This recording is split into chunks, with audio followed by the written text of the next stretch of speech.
Welcome to the Peew. The Peew. The shiny face edition. As you can see in your reflection on the phone, your face is not shiny. Reflection on the phone? Oh, okay. Oh, yes. I thought I was just gauging my opinion based on other people's faces. How shiny they are. Well, some of us shine very brightly because we're stars. And some because we're just sweaty old either stars or sweaty old pigs. What they do. It's one or the other. Speaking of sweaty old pigs. It's Gay Pride Month. Wait. We were just talking about all the gay pride parties. Yes. And how it used to be... I've spent a fortune in tickets for some of the parties. And how it used to be Gay Pride Week. Right, and now it's been expanded to a month. It's expanded to a month. And that's because you say why? I said it was because the greedy party promoters want to have more parties, more pride parties. Greedy. So they decided Greedy to stretch pride, it. filled with greed and pride. Oh, those are two of the sins. Greed and pride, right? Yes. No thanks. Cometh before a fall. Yes. Cometh before a fall. Is that a fetish? I mean, you can pretty much say that about Coming any. before a waterfall? You can pretty much say that about any penis. It cometh before a fall. Cometh before a waterfall? Like that's Like- Oh.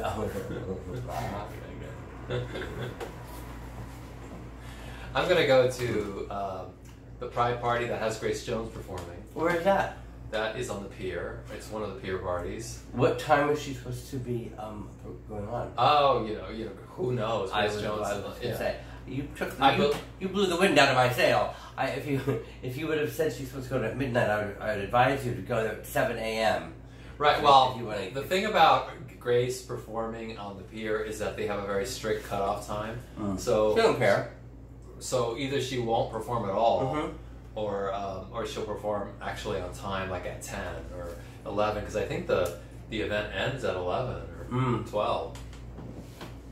Well, every single time we've had her perform, and I mean every single time, we've had her red zone, that tunnel that just goes 2,000 USA.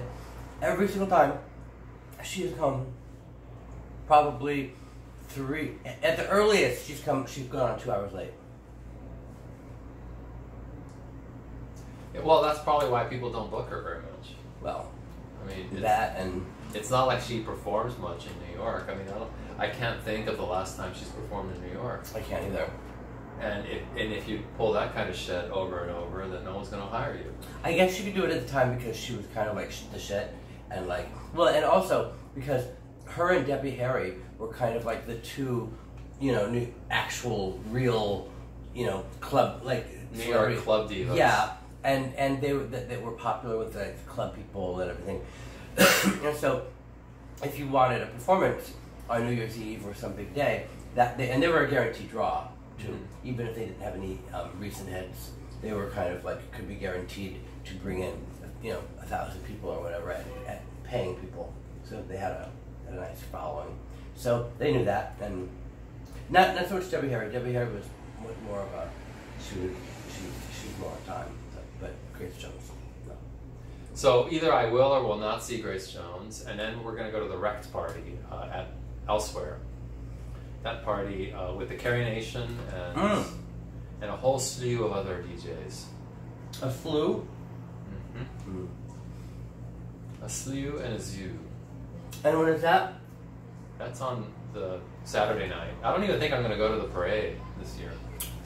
Because the Wrecked party, I think it goes till 6, and I'm probably going to stay until at least 5. Who is the what do you call it? The thing of the parade? The person who's not moderating, but the Grand Marshal. Grand Marshal. I don't know. I've paid so little attention. There's actually 2 gay pride parades this year. They're competing parades. Because there's the Heritage of Pride parade, which is the traditional gay pride parade, and then there's a shame parade. No, then there's shame. Then there's the dissident parade of all the people who are parading in opposition to the Heritage of Pride parade because they think it's too commercial and too many corporate sponsorships. Oh. And so they're doing their own parade earlier. Like, and here's why I think no one's going to go to their parade. Well, okay, go ahead. No one's going to go to their parade because their parade starts at 8 or 9 o'clock in the morning. Right, and it ends at 11. So unless you're going there from because the only way the police would allow them to have their parade is if they did it hours before the official gay pride parade. And how many? Okay, so it's from 8 to 11, you say? It's something like that. And the other one starts. The other one starts at noon and it goes till 4. I mean, is there? I guess probably because of police, having to be there to bring it everything, that they couldn't get it at the same time but in a different location, because that would have been the true test. Well, it is a different location, but the police is not going to allow 2 parades to happen at the same time. I'm just saying it's too much for them. That would have been the only way to really test, who was what. Well, my feeling about the dissident parade is that it's probably all these bitter queens who aren't going to be out partying till 5 o'clock in the morning anyway because they're boring and they don't go out. And so, do you think they're younger or older? I think it looks like it's a mix, but there are some old timers in the dissident parade. And I think their complaints about the Heritage of Pride parade are legitimate because it is very corporatized. And, it's all about money. And in fact, all the gay pride parties are all about money. They're all super expensive. Well, do you remember when Wigstock? Okay, and this all began. No, this is going way back, fellas, folks. Going way back to the East Village riots at Tompkins Square Park. Now, Wigstock was always free, and it was at Tompkins Square Park, remember? Mm-hmm. And that's when I think Wigstock was really Wigstock. It was an underground sensation. It was hysterically funny. You just had to be there. Anybody who was there, And then the riots, and Tompkins Square Park was a cesspool of junkies and vomit and puke and drugs. Yes. But it was fabulous in its decadent glamour and all that. So then they cleaned up the park, or wanted to clean up the park, and then the year after it was cleaned up, I guess that would have been 1989 or 90, I think, right? Something like that. Then, in order to have, because they would always have it without a permit.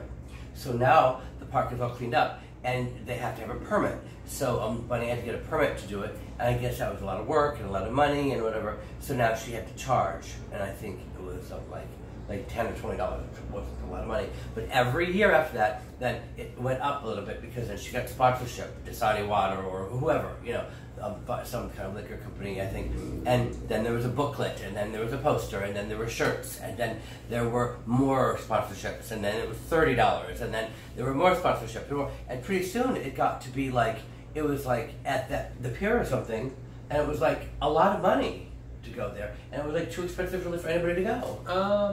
And I remember going though. Well, and more than just Wigstock, now there were Wigstock benefits. Remember, there were that I remember. There were several Wigstock benefits, and we would book one at Limelight, and then find out there was another one at Twilo, and then another one at Palladium. And how much money did they actually make off these benefits? Well, did they really benefit? We would give them the door.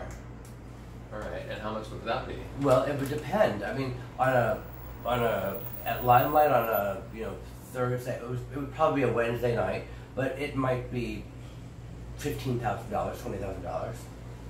All right, but if they needed $100,000, then that's probably what they could. Well, what did they need $100,000 for? I don't know. Did they have to pay for the park? Did they have to well, I mean, no. I'm sure Scott and Bunny, the two main organizers of Wigstock, were super occupied with that. Well, so they deserve to be paid for it. It's they shouldn't just have to do it for free. Right. Just so that all these freeloaders can go and watch Wigstock once a year. At that point, I think they were being paid. And in the beginning, of course, nobody was being paid. No, nobody. But even when it was at the pier on the west side and they were charging 20 or 30 or whatever it was, I remember paying, because I just felt like by that point I thought, okay, that's the one thing you pay for. Yeah. I even went to the Wigstock last year that cost $50, a ticket, because I just felt, it's kind of the one thing that's one of the things that's worth. It kind of shocks the conscience that you have to pay that much. But at the same time, it's like, well, you know, I do love Bunny, and I've always It's a tax. supported her. It's a yearly tax.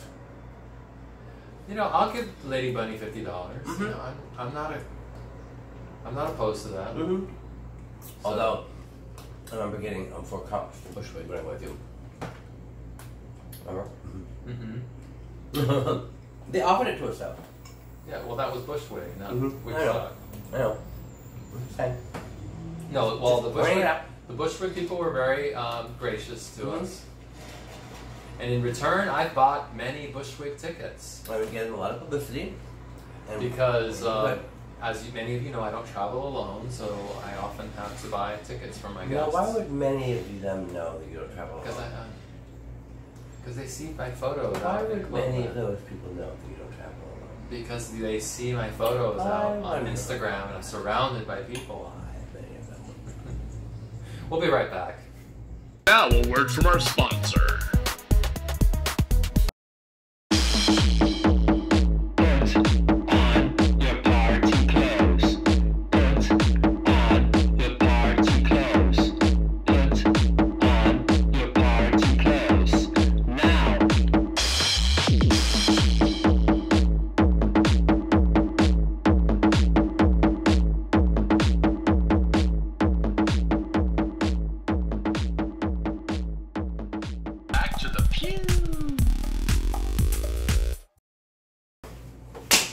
Welcome back to the Peeew. And before we say anything else, don't forget to visit our Patreon. Before we say anything else. What's it called again? Patreon. Patreon. That's right.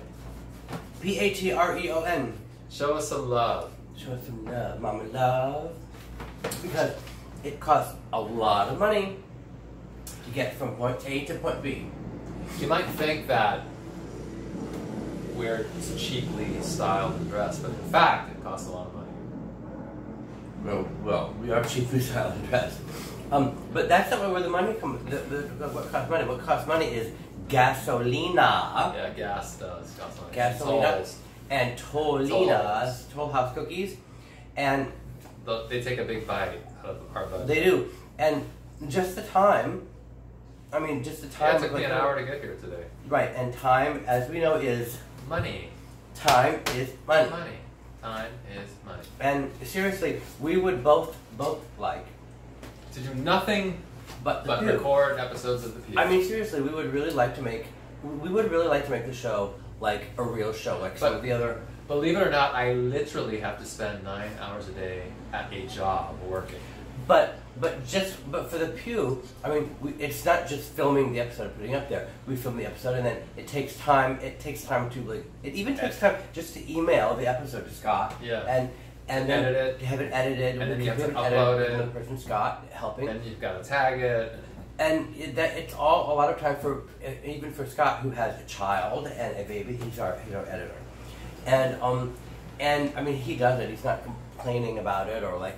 Anything. But it would be nice after these many years to be able to pay him, and to so he could buy his poor child a lollipop. No, I shouldn't eat a lollipop. But maybe she's something else. Maybe she's some sour sweet tarts. But we would like to have guests on. Wouldn't it be nice to be able to fly in guests from Cucamonga or someplace, and be like kind of like some of these podcasts, or even Canada, dumb podcasts that Jalan listens to. Boy, he listens to some dumb podcasts. Or even Canada. Well, if we could find anybody up there worthwhile, right down. But surely, I'd love to bring Little Maverick to the Peeew. Who's that? The drag queen Little Maverick from Toronto. One? Canada's full of drag queens. Well, who's the Little Maverick? Little Maverick, my friend Little Maverick who lives in Toronto. Can you tell us about him? He did my makeup for my birthday last year. It was fabulous. How old is he? He is like 25 or 26. He's no little kid. I thought you were going to talk about somebody's usurping Desmond or Lactasia. Okay, well. Still, we would like to. After all the success we've had. We would like to have. Oh my gosh, have you seen him do Lady Gaga recently? Oh my god, so amazing. I mean, haha, it is amazing. No, but it's really good. No, but we'd like to have guests, and we'd like to be able to get professionally edited, and you know, have lighting, and have a crew here filming, so that we don't have to do the filming and the show. You know, and it's exhausting. And we'd like to have people helping with social media, and we'd like to kind of get the show where it was always meant to be. You know, where, in our minds, where it was meant to be. So we really do need help, and I see the people, and this is the first time, ladies and gentlemen, you're going to see it first here on the Pew. This is the first time that we're going to mention the haters, because we know there are haters out there. We know it's not you. You're not a hater. You're not a hater. You're the hater, right back there. Yeah, I see you back there. Back there. Yeah. Oh, now you try to hide. You see him hide. You see him put his face behind the thing. Yeah. Well, we saw you before you hit. Yeah. Coward. You're a coward. You're afraid because of all the Pew lovers around. But we would like to make the show what it was supposed to be, just if nothing else, but to throw it in the face of those haters. Those haters. Right? Yes. Yeah. So, on to the biopic. Yeah. That's all I'm going to say about it. In other words. I was just thrilled to read that there's going to be a biopic of Boy George. Yes. Now, who? Now, this is the question. Who is in charge of this biopic? Is it Boy George? I don't know. Good question. It is a good question because that's going to determine what the biopic's going to be about. It's the director who did. He did another movie. It's not Boy George. Is not necessarily in control of the biopic, which is good because good. Of course, it's because good. it's because I really was hoping that they would include that part of Boy George's life where he handcuffed the guy the prostitute to the radiator while they were doing coke. Here, do more. Do you really want to hurt me? That was my favorite episode of Boy George's life. Yes. So I would love to see it dramatized. And those kinds of things will be either probably cut out or those are the best parts. No, I know. I'm saying if Boy George is in charge of anything to do with production or anything, those great parts are going to be the parts that are going to be either left out or minimized to the point that they don't matter anymore. Yes. So let's hope that's not the case. Yeah. But yeah, I'm looking forward to that too. See you next time. Bye.